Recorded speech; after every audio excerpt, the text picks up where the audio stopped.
This is a Wednesday in the year of St. Joseph, and it is well to be aware that for many centuries St. Joseph has been honoured on a Wednesday, as Our Blessed Lady is on a Saturday.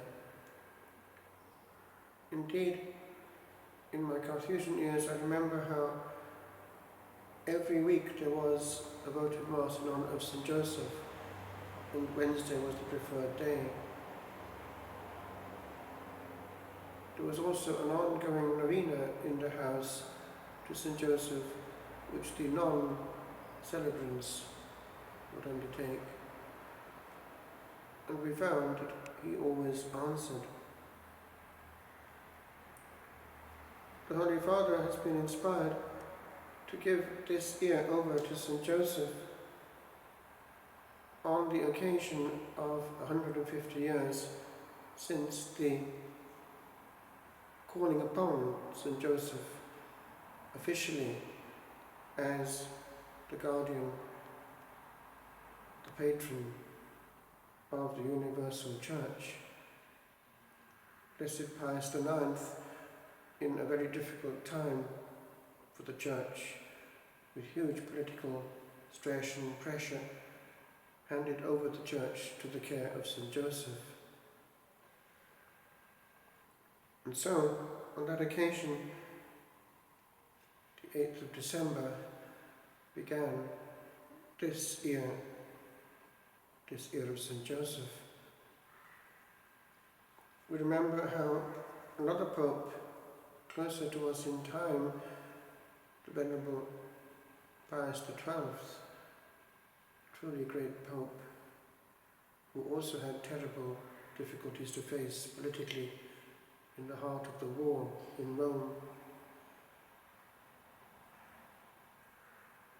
had that inspiration to proclaim the 1st of May as the feast of St. Joseph the Worker, a very beautiful day, the beginning of spring in Europe, traditionally beginning of Our Lady's month, but also a day which had been claimed by communists in huge areas of Europe and the world. But work is holy, and St. Joseph is a good model for it. And we do well to remember the dignity of work. A theme taken up by St. John Paul II in Laborem Exercens. The Saviour himself sanctified it precisely under the gaze of St. Joseph. St. Paul VI, when at Nazareth in 1964, in a brief break in the council years, made a wonderful meditation at Nazareth on the beauty of family life, and in particular of the quiet life, the uncluttered, unnoisy life of Nazareth, which can be reproduced by the Christian soul in the temple within. We need that stillness.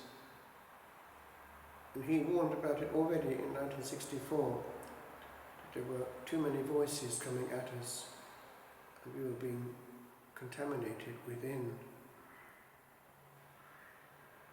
St. Joseph is the model in the monastic life for quiet work. His statue is often placed in the workplace, reminding us how to work under the divine gaze.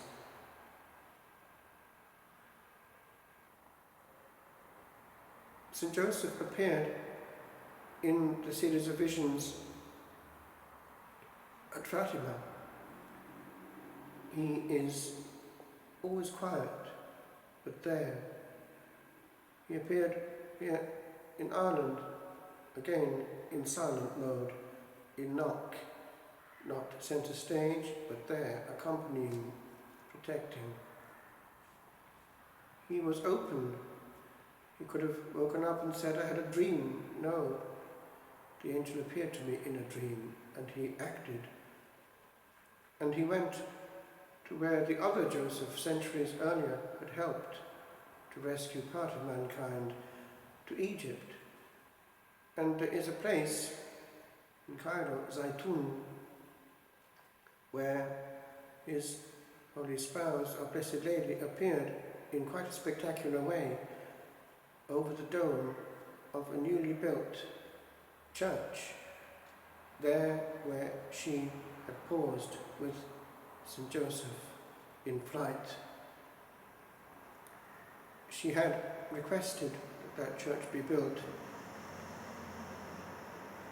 and the local rich man had obliged. Somehow it was intimated to him from on high that our Blessed Lady wanted this church built there, and she appeared to everyone for several nights, and even Muslims saw her standing in glory. Even President Nasser saw her, which explains why Egypt remained peaceful towards Christians for a long time. But now we are asked to become aware again of St. Joseph. Because he's so quiet, we forget him. It was not until St. John the 23rd was given an inspiration that St. Joseph was actually to be found in the canon itself. And in 1962, or rather 1963, thereabouts somewhere, he appeared in the canon of the Holy Mass. And our own Holy Father added him to the other Eucharistic prayers some years ago, which is only logical. Again, many centuries without making a noise, but always there. St. Joseph. We need that element of eclipsing ourselves. There are saints like Padre Pio and Jean-Marie Vianney who didn't want to appear on pictures. The commentary of the life of Saint Jean-Marie Vianney was "Tant aimait-il s'effacer," so much did he love to efface himself. And we love to appear on photos, and when a photo comes out, who do we look for first? Is it not true?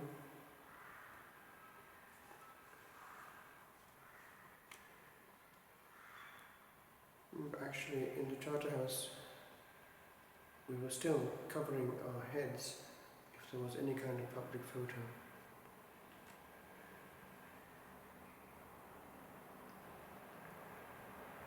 And so it is that we do well to recognize the place of Joseph in the family of God. If he had such a place in the Holy Family, he has something similar to it still in the Church. And the Pope re-proclaims him patron of the Catholic Church, for universal and Catholic are the same thing.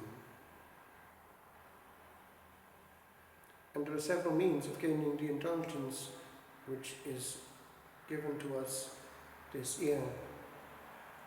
It is to be borne in mind that a simple one is the recitation of the Holy Rosary by couples, either husband and wife, or those who are engaged to be married, together. Another is the recitation on a Wednesday of the old prayer,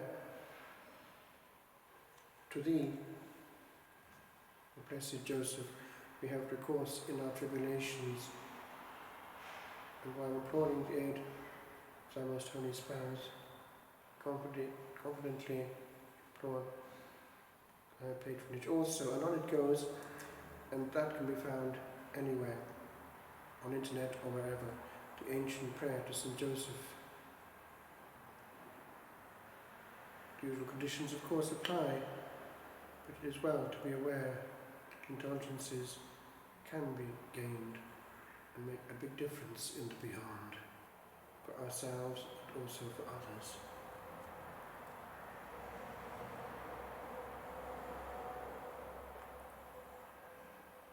in Roscrea, the Abbey, which is his in Ireland, Mount St. Joseph Abbey, I composed a hymn for the feast of St. Joseph, and I still sing it every day. It hands things over to the great wise Father of the Holy Family.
Small